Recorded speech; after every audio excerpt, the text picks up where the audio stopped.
নিয়ামত বাড়িয়ে দেয় কে? জোরে বলো, নিয়ামত বাড়িয়ে দেয় কে?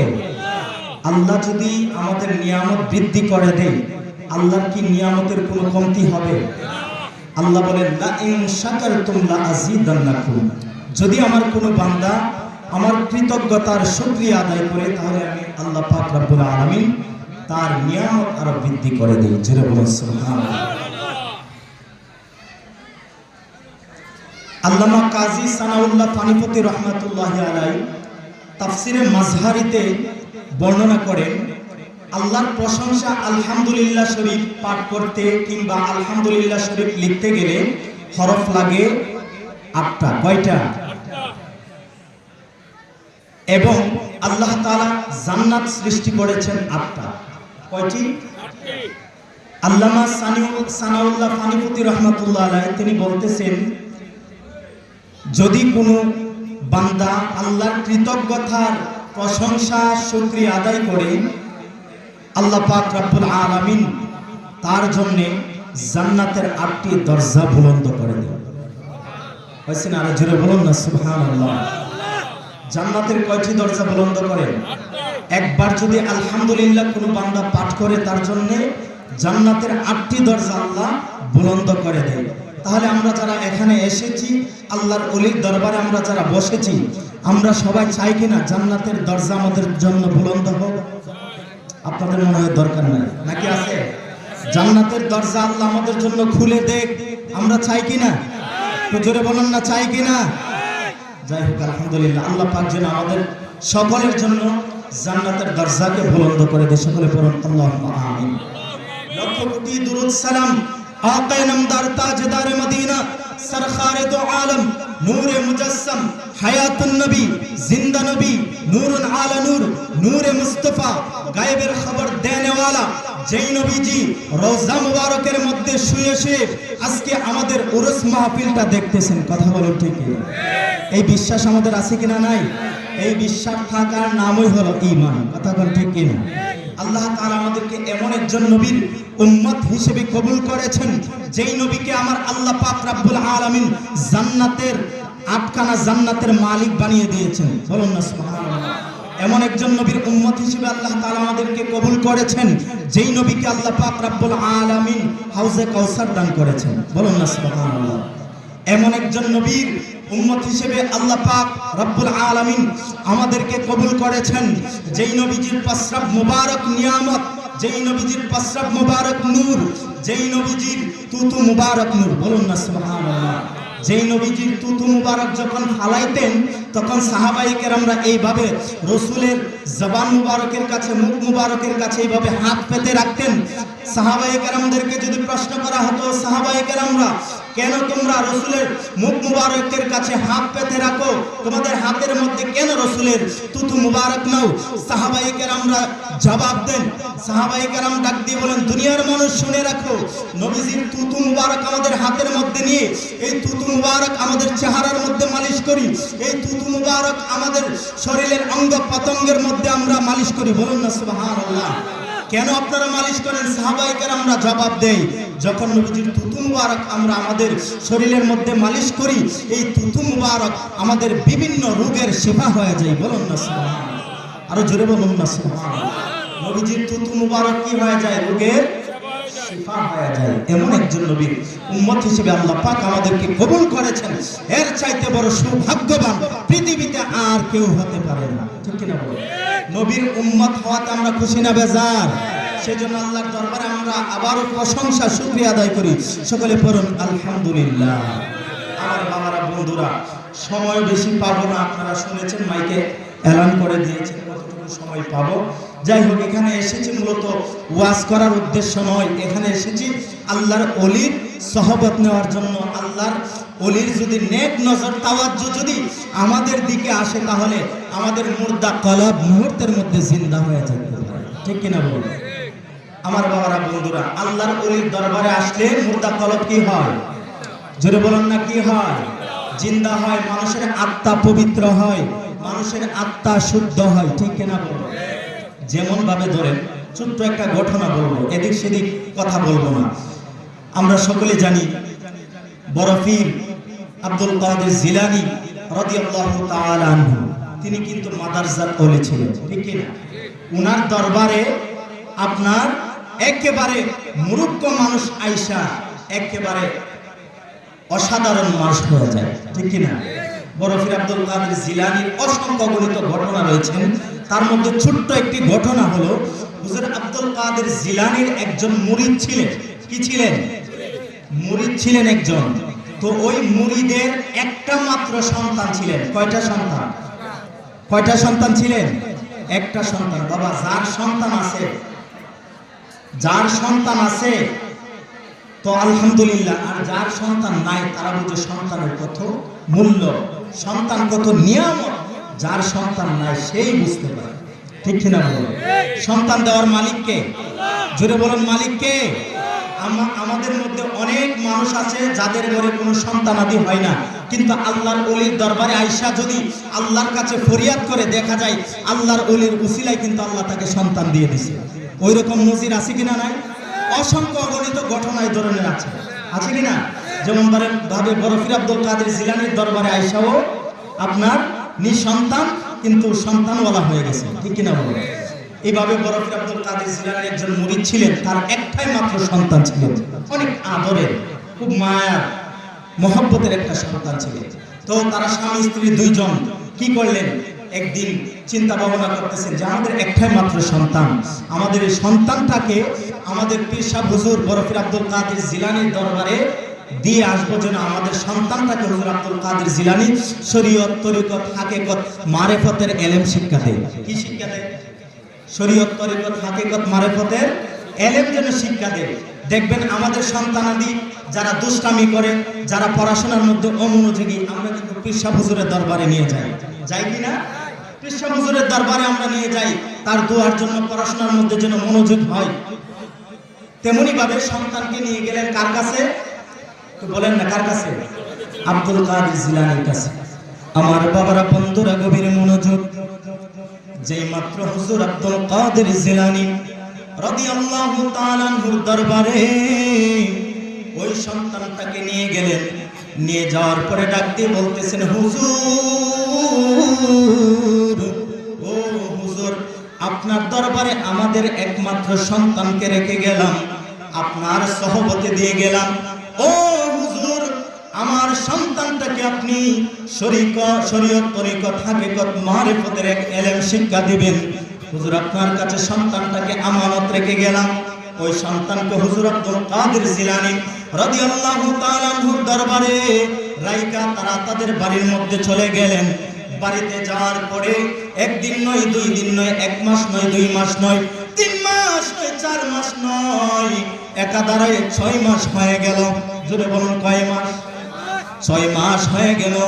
তাদের সন্তানকে হুজুর আব্দুল কাদের জিলানীর দরবারে দিয়ে আসছেন তার আত্মা শুদ্ধ করার জন্য। 6 মাস পরে সন্তানের পিতা মাতা তারা একজন আরেকজনকে ডাক দিয়ে বলে, ও আমার স্বামী গো, ও আমার স্বামী, আমাদের সন্তানটাকে আজ থেকে 6 মাস যাবত ধরে দেখি না, আমাদের সন্তানের চেহারাটা 6 মাস যাবত ধরে দেখি না। হুজুর, ও আমার স্বামী, চলেন না দুইজন মিলে আমাদের সন্তানটাকে একটু হুজুর আব্দুল কাদের জিলানীর দরবারে দেখে আসি। জোরে বলুন না সুবহানাল্লাহ। হুজুর আব্দুল কাদের জিলানীর দরবারে 6 মাস পরে তারা আসবেন দেখা করার জন্য। 6 মাস পরে যখন দুইজন ইন্দিমিন টাইমে তারা রওনা দিলেন, হুজুর আব্দুল কাদের জিলানীর দরবারে যেই মাত্র আসলেন, আস্তে আস্তে আস্তে আস্তে এমন একটা টাইমে হুজুর আব্দুল কাদের জিলানীর দরবারে হাজিরা দিলেন, যেই সময়টা হলো জোহরের পরে খাবার দাবারের একটা মুহূর্তে। ওই সময় তারা স্বামী স্ত্রী দুইজন তাদের সন্তানকে দেখার জন্য আসলেন। আসার পরে আয়েশা দেখতেছেন হুজুর আব্দুল কাদের জিলানী রাদিয়াল্লাহু তাআলা আনহু, হুজুর আব্দুল কাদের জিলানী উনি দস্তরখানার মধ্যে বসে গেলেন জোহরের খাবার খাওয়ার জন্য। কি খাওয়ার জন্য? জোহরের খাবার খাওয়ার জন্য দস্তরখানার মধ্যে বসে গেলেন। আমার বাবারা শুনে রাখেন, দস্তরখানার মধ্যে খাওয়া কিন্তু সুন্নাত, ঠিক কিনা বলুন? দস্তর বিছিয়ে কিন্তু খাবার খাওয়াটা আমার নবীজির সুন্নত। এখন বর্তমান আধুনিক জামানায় আমরা দস্তরখানার মধ্যে বসে আমরা খাই না, আমরা খাবার দাবার করি টেবিলের মধ্যে, চেয়ারের মধ্যে বসে আমরা খাবার খাই, কিন্তু চেয়ারের মধ্যে বসে খাবার খাওয়া জায়েজ আছে, টেবিলের মধ্যে বসে খাবার খাইতে পারবেন, অসুবিধা নাই। কিন্তু দস্তরখানার মধ্যে আপনি যখন বসে খাবার খাইবেন তখন কিন্তু সেটা আমার নবীর একটা সুন্নত আদায় হয়ে গেল। বলুন না সুবহানাল্লাহ।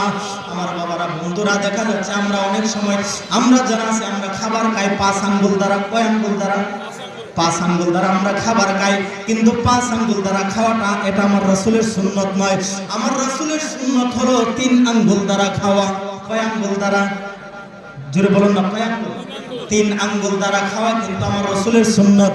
নবীজির দরবারে যখন নরম জাতীয় কোনো খাবার আসতেন, ধরেন পায়েস জাতীয় যখন কোনো খাবার আসতেন, তখন আল্লাহ রাসূল সাল্লাল্লাহু আলাইহি সাল্লাম এই 2 আঙ্গুল দ্বারা এমন ভাবে চেটে চেটে আল্লাহ রাসূল খাইতেন। আর যখন শক্ত খাবার আসতেন তখন আল্লাহ রাসূল 3 আঙ্গুল দ্বারা ধরে কিন্তু খাবার খাইতেন। বলুন না সুবহানাল্লাহ।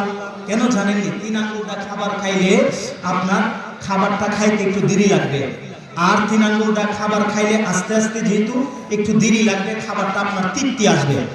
আর যদি 5 আঙ্গুলটা খান তাহলে অনেকগুলা খাবার খাইবেন, ঠিক আছে, কিন্তু আপনার তৃপ্তি আসবে না। এই জন্য আল্লাহ রাসূল 3 আঙ্গুলটা খাবার খাইতেন। আমার বাবারা, বন্ধুরা, যাই হোক সেদিকে যাবো না। হুজুর আব্দুল কাদের জিলানীর দরবারে আসলেন। আসার পরে দেখতেছেন হুজুর আব্দুল কাদের জিলানী জোহরের খাবার খাইতেছেন। হুজুরের দরবারে অনেক কিছু হাদিয়া নিয়ে আসলেন, তারা স্বামী স্ত্রী 2 জন। আসার পরে দেখতেছেন হুজুর আব্দুল কাদের জিলানী মুরগির গোশত দ্বারা খাবার খাইতেছেন। আয়েশা হুজুরের দরবারে বলতেছেন, হুজুর আমাদের সন্তানটা কোথায়? আমাদের সন্তানটাকে একটু দেখতে চাই, সন্তানটাকে দেখার জন্য আসছিলাম গো হুজুর, আমাদের সন্তানটা কোথায়? এবার বলতেছেন, তোমাদের সন্তানটা ওই যে দেখো আলাদা একটা ঘরের মধ্যে, আলাদা একটা ঘরের মধ্যে তোমাদের সন্তানটা রয়েছেন। যেই মাত্র স্বামী স্ত্রী উভয়জন ঘর থেকে বের হয়ে গেলেন অপর ঘরের মধ্যে তাদের সন্তানটাকে দেখার জন্য। তাদের সন্তানটার কাছে যাওয়ার পরে সন্তানটার চেহারার দিকে তাকিয়ে দেখতেছে 6 মাস হয়ে গেল সন্তানটাকে তার দরবারে দিয়ে গেল। আজকে তার চেহারার দিকে তাকানোর পরে দেখতেছে সন্তানের চেহারা একেবারে শুকায় গেছে, সন্তানের শরীরে গোশত বলতে কিছু নাই, শরীরটা একেবারে শুকায় গেছে। সন্তানের চেহারার দিকে তাকাইয়া তারা স্বামী স্ত্রী উভয়জন কান্না করতে লাগলেন। তারা একজন আরেকজনকে বলতেছেন, হায় রে, 6 মাস আগে আমাদের সন্তানকে আব্দুল কাদের জিলানীর দরবারে দিয়ে গেলাম শরীয়ত তরিকত হাকিকত মারিফতের ইলম শিক্ষা দেওয়ার জন্য, কিন্তু আমার সন্তানটাকে না খাওয়াইয়া হুজুর আব্দুল কাদের জিলানী তার শরীরটা একেবারে তার শরীরের গোশত বলতে কিছু নাই, শরীরটাকে একেবারে হালকা করে ফেলেছেন, চেহারাটাকে একেবারে হালকা করে ফেলেছেন। তার চেহারার দিকে তাকাইলে আমাদের সন্তান মনে হয় চেনা যায় না। ওই রকম অবস্থা দেখে তারা স্বামী স্ত্রী 2 জন কান্না করতে লাগলেন। কান্না করতে করতে হুজুর আব্দুল কাদের জিলানীর প্রতি এক পর্যায়ে তারা রাগান্বিত হয়ে গেলেন। এক পর্যায়ে হুজুর আব্দুল কাদের জিলানীর প্রতি রাগান্বিত হইয়া হুজুর আব্দুল কাদের জিলানীর রাগের মাথায় বলতেছেন, হুজুর আপনার কাছে আমাদের সন্তানকে রেখে গেলাম ইলম শিক্ষা দেওয়ার জন্য, আত্মা শুদ্ধ করার জন্য। ও হুজুর, আজকে দেখা যাচ্ছে আমাদের এত মহব্বতের সন্তান, এত আদরের সন্তান আপনার দরবারে দিয়ে গেলাম, কিন্তু আমাদের সন্তানের চেহারার দিকে তাকাইলে আমাদের সন্তানকে আমরা চিনতে পারি না। সন্তানের চেহারার দিকে তাকাইলাম, আমাদের মনটাকে খানখান হয়ে গেল, আমাদের মনটা খানখান হয়ে গেল, মনকে মানাইতে পারলাম না। হুজুর আপনি কি করলেন? আপনি নাকি আল্লাহর ওলি, আপনি নাকি মস্ত বড় আল্লাহর ওলি, আপনি এত বড় আল্লাহর ওলি হয়ে আমাদের সন্তানটাকে কিভাবে অনাহারে রাখলেন? বলুন না আল্লাহু আকবার। এখানে ঘটনা আছে কিনা নাই, রহস্য আছে কিনা নাই? হুজুর আব্দুল কাদের জিলানীর প্রতি যখন রাগ হয়ে গেলেন, গুসা হয়ে গেলেন, এক পর্যায়ে হুজুর আব্দুল কাদের জিলানী বলতেছেন, তোমার সন্তানকে বলো আমার কাছে আসতে। বলুন না সুবহানাল্লাহ। তোমার সন্তানকে বলো আমার কাছে আসতে। সন্তানকে ডাক দিলেন, দেওয়ার পরে সন্তানটা হুজুর আব্দুল কাদের জিলানীর দরবারে আসলেন। আসার পরে হুজুর আব্দুল কাদের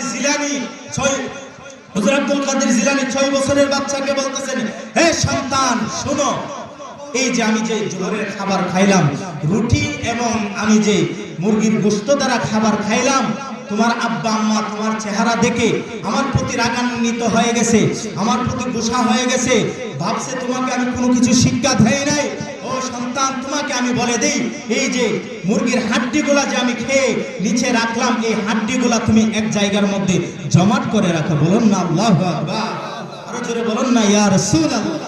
হুজুর আব্দুল কাদের জিলানী রাদিয়াল্লাহু তাআলা আনহু কি করলেন, এই মুরগির হাড্ডিগুলো এক জায়গার মধ্যে রাখলেন। রাখার পরে বলতেছেন, হুজুর এখন আমি কি করব? আব্দুল কাদের জিলানী রাদিয়াল্লাহু তাআলা আনহু বলতেছেন, ও সন্তান, তুমি আবার বলো যে আব্দুল কাদের জিলানীর হুকুমে যেন হাড্ডি থেকে একটা মুরগি রূপান্তরিত হয়ে যায়। সাথে সাথে বলতে দেরি হলো, সন্তানের জবান দ্বারা বলতে দেরি হয়ে গেল, সাথে সাথে হাড্ডি থেকে একটা জিতা মুরগিতে রূপান্তরিত হইয়া মুরগিটা লাফাইতে শুরু করে দিল। জোরে বলুন না সুবহানাল্লাহ। তখন আব্দুল কাদের জিলানী তার আব্বা আম্মাকে বলতেছেন, দেখছেন আপনার সন্তানকে আমি তার আত্মাকে শুদ্ধ করছি কিনা, তাকে আমি ইলমে মারিফত, ইলমে শরীয়ত, তাসাউফের জ্ঞান তাকে শিক্ষা দিছি কিনা আপনারা এখন বুঝতে পারছেন। হুজুর আব্দুল কাদের জিলানীর চরণে এইভাবে তার পিতামাতা ধরে বললেন, হুজুর ভুল করেছি, আমাদেরকে ক্ষমা করে দিবেন। হুজুর আব্দুল কাদের জিলানী বলেন, ও সন্তানের পিতামাতা, আমার ভক্ত মুরিদান, তোমরা শুনে রাখো, কারণ তাকে যে 6 মাস পর্যন্ত আমি একেবারে ন্যূনতম খাবার দিয়েছি, তাকে হিসাব করে করে আমি খাবার দিয়েছি, কারণ আপনাদের একমাত্র সন্তান, তাকে আপনারা লালন পালন করেছেন, অনেক খাবার খাওয়াইছেন। এই খাবারের মধ্যে হালাল খাবারও ছিল, হারাম খাবারও ছিল। তাকে হালাল হারাম কোনো কিছু না বেছে তাকে খাওয়াইয়া তাকে সুঠাম দেহের অধিকারী করেছেন, তার শরীরকে সুঠাম দেহের স্বাস্থ্য বানিয়েছেন, তার সুন্দর দেহ সুন্দর শরীরের অধিকারী বানাইছেন তার। কিন্তু তার শরীরের ভিতরে যে হারাম খাবারগুলি ঢুকেছে, হারাম খাবার পড়ে যে তার শরীর সে স্বাস্থ্যবান হয়েছেন, তার শরীরের মধ্যে হারাম খাবার খাওয়ার পরে তার শরীরের মধ্যে হারাম রক্ত জন্ম হয়েছিল। তাকে আমি ন্যূনতম খাবার খাওয়াইতে খাওয়াইতে 6 মাস যাবত ধরে তার ভিতরে যে সমস্ত হারাম জিনিসগুলা ছিল, ওই হারাম জিনিসগুলো আমি দূর করে ফেলেছি। জোরে বলুন না সুবহানাল্লাহ। হারাম জিনিস আগে তার কাছ থেকে, তার শরীর থেকে আমি দূর করেছি। দূর করার কারণে আপনার সন্তানটা হ্যাংলা হয়ে গেছে, হালকা পাতলা হয়ে গেছে। আপনারা মনে করেন না আপনার সন্তানকে কোনো কিছু শিক্ষা দেয় নাই। বরফের আব্দুল কাদের জিলানী, আমি আমার দরবারে যদি কোনো নাখান্দা বান্দা আসে, তাকে আমার ফয়েজ দিয়ে তাকে আমি অসাধারণ বানিয়ে দিই। জোরে বলুন সুবহানাল্লাহ। তাইলে আজকে আমরা আল্লাহর ওলির দরবারে এসেছি, আল্লাহর ওলির নেক নজর, আল্লাহর ওলির ফয়েজ যদি আমাদের কলবের মধ্যে চলে আসে, তাইলে আমাদের মুর্দা কলবটা জিন্দা হতে পারে না। আল্লাহ পাক রব্বুল আলামিন যেন আমাদের সকলকে আল্লাহর ওলি সৈয়দ আব্দুল আজিজ বুরাফি রাহমাতুল্লাহি আলাইহি নেক নজর তাওয়াজ্জুরা আমাদের মুর্দা কলবকে যেন আল্লাহ তাআলা জিন্দা করে দেন। সকলে পড়ুন আল্লাহুম্মা আমিন। এই দরবারে হুজুর কিবলার কাছে দোয়া আছে, সকলের নিকট দোয়া আছে। এখানে সমাপ্ত করছি। আখিরি দাওয়ানা আলহামদুলিল্লাহি রাব্বিল আলামিন। আসসালামু আলাইকুম ওয়া রাহমাতুল্লাহি ওয়া বারাকাতুহু। এটা আপনি এটা